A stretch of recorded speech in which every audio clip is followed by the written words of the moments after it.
The Eternal Conqueror hangs in the void like a metallic leviathan, its biomechanical body pulsating and emitting an eerie, otherworldly light.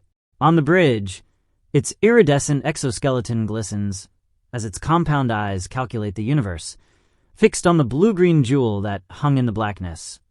Earth, another conquest for the 1,000-year-old galactic empire of Zoria, or so it thought. Admiral Zexthar's mandibles clicked with anticipation as he expected the familiar shuddering sound from his Vexo shields. He twitched towards his subordinate. "Core," he snapped. "Is the standard first contact protocol ready? Let's see how quickly these primitives crumble before our powerful Vexo antennae." Core twitched nervously. "Yes, Admiral, but I must advise caution. Some anomalies have been detected in our remote scans."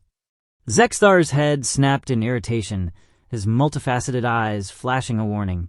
"Are you suggesting our exoskeletons are softening, Core?" Far from primitive, in NORAD's fortified bunkers, General Sarah Chin stood before a holographic display of the solar system. Her emaciated face was lit by pulsing red dots, representing the alien fleet. "Ladies and gentlemen," Chen's voice broke the tense silence. "The day we've been preparing for has arrived. The cosmic shield is in effect." The room erupted into chaos. World leaders argued with military commanders, and scientists frantically analyzed data streams. Chen raised her hand, and silence fell like thunder. "I know you're scared," she acknowledged, "but fear is a luxury we cannot afford.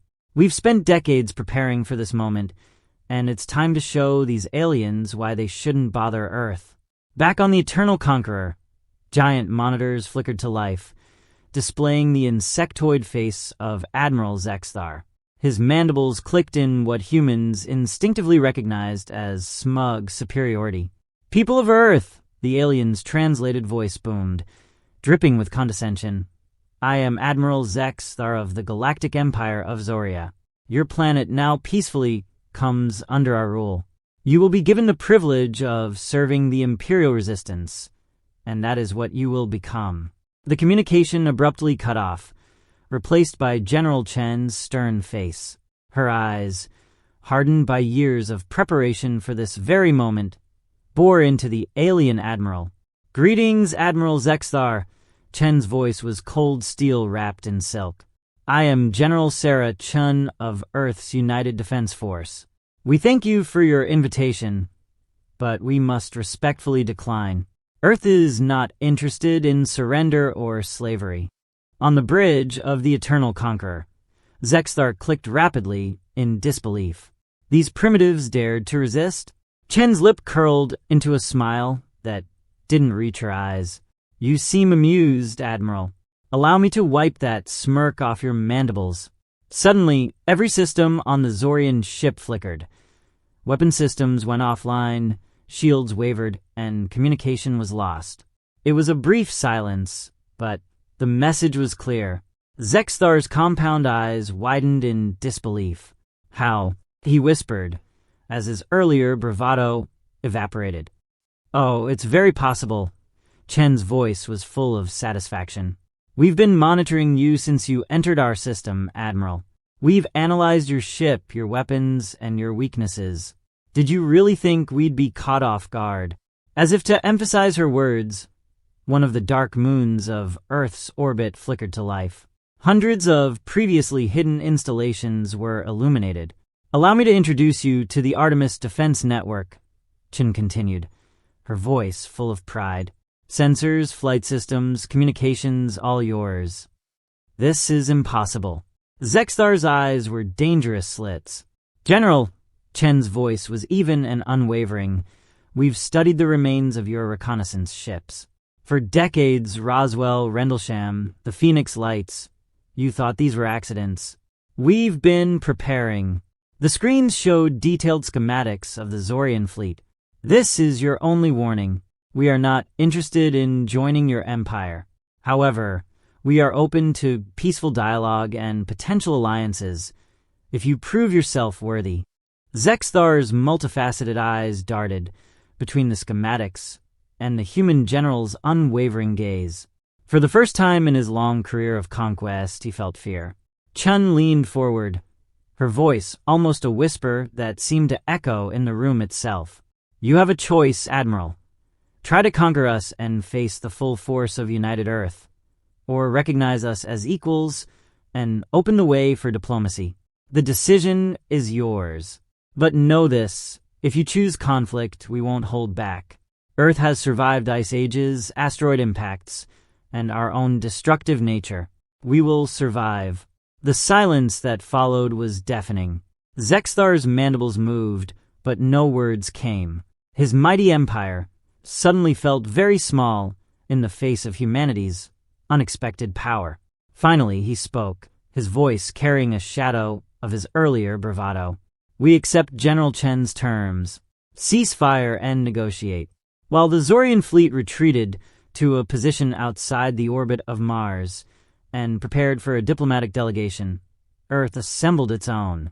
Dr. Yuki Tanaka, a brilliant xenobiologist with eyes sparkling with curiosity, Dr. Adabo Okafor, an interstellar law expert whose calm demeanor belied a razor-sharp intellect, and Major Jack Harper, a seasoned tactical genius with a philosopher's soul, boarded the elegant diplomatic vessel.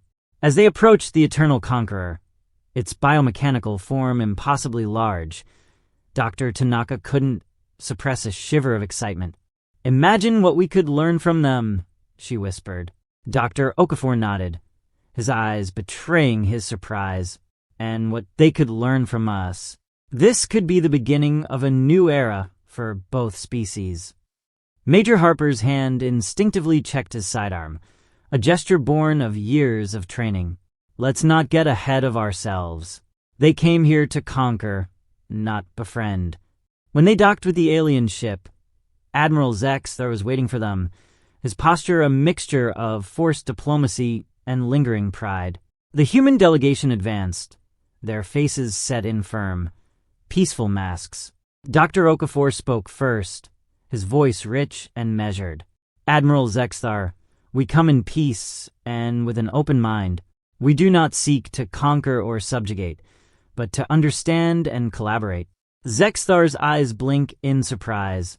"You do not wish to destroy us to gain access to our technology? To expand your empire?" Major Harper's response was sharp. "If we wanted to destroy you, we wouldn't be having this conversation. We choose diplomacy because we've learned that peace is stronger than any weapon." Dr. Tanaka's eyes sparkled as she added, "We understand the concept of peaceful coexistence might be foreign to an expansionist empire, but consider how much more your people could achieve if you redirected your resources to exploration and discovery rather than conquest." Zexthar grunted, his antennae twitching rapidly as he considered the human's words. "You offer peace," Zexthar said slowly, "when you have every advantage. Why?" Dr. Okafor smiled warmly, a sincerity that lit up the cold alien chamber. "Because, Admiral, this is humanity's true strength. Through centuries of conflict and cooperation, we've learned that lasting peace is stronger than any weapon. The peace we offer comes not from weakness, but from the wisdom born of our troubled history." As negotiations continued over the next few days, something remarkable happened. The Zorians, long accustomed to conquest and subjugation, began to see humans not as primitives to be conquered, but as equals, perhaps even as teachers. They learned of humanity's world wars, its brushes with self-destruction, and its eventual retreat from the brink. They heard stories of international cooperation in space and global efforts to combat climate change. In return, the Zorians shared their own history, a homeworld stripped of resources, driving them to desperate expansion. The cracks in their vast empire, long concealed, began to show under the weight of a stronger civilization's discovery. On the 5th day of negotiations, Admiral Zexthar made an unprecedented decision. He contacted the Empire's ruling council, not with news of a conquered world, but with a proposal for a fundamental change in Zorian policy. "Honored counselors," Zexthar addressed the holographic images of the Empire's leaders, his voice resonating with newfound purpose. "I stand before you not as a conqueror, but as a pioneer of change. These humans have shown us another path: collaboration, innovation, growth. I propose we seek an alliance with Earth to learn from them as equals." The council chamber erupted with clicks and squeals of shock and fury, but the Emperor himself, a massive Zorian with iridescent wings that seemed to span the galaxy, lifted a limb to signal for silence. "Admiral Zexthar," the Emperor's voice was deep and resonant, "you advise us to treat these primitives as equals?" Zexthar's compound eyes glowed with a fire that had not been there before his encounter with humans. "Your Majesty, I present as evidence the fact that we are having this conversation. Had the humans set out on a path of conquest like ours, I and my entire fleet would be space dust by now. Instead, they offered us knowledge, understanding, and a chance to grow beyond our limitations." He continued, his antennae vibrating with passion.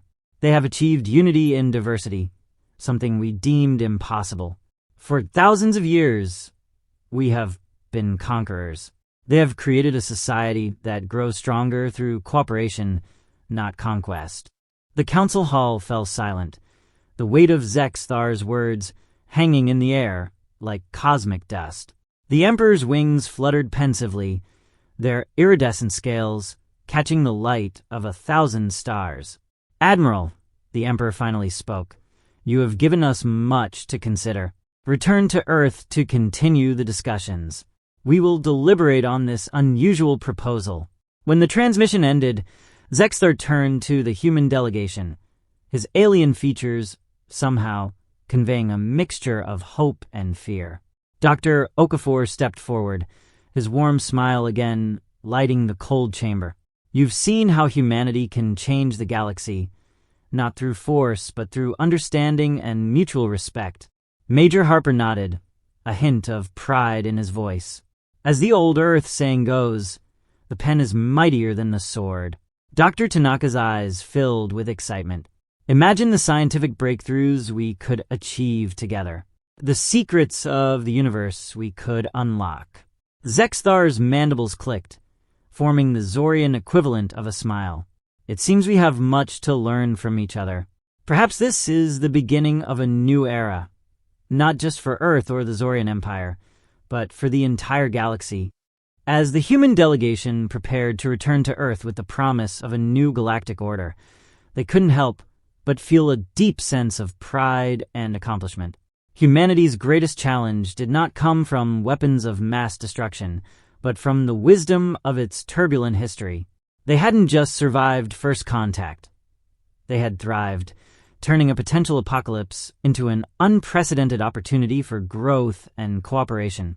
On Earth, the little blue marble that once seemed so insignificant in the vast cosmic ocean had just changed the fate of an entire galaxy. As their shuttle descended through the atmosphere, the team shared a knowing look, no words needed. The message was clear, resonating in their hearts and minds. Humanity endures.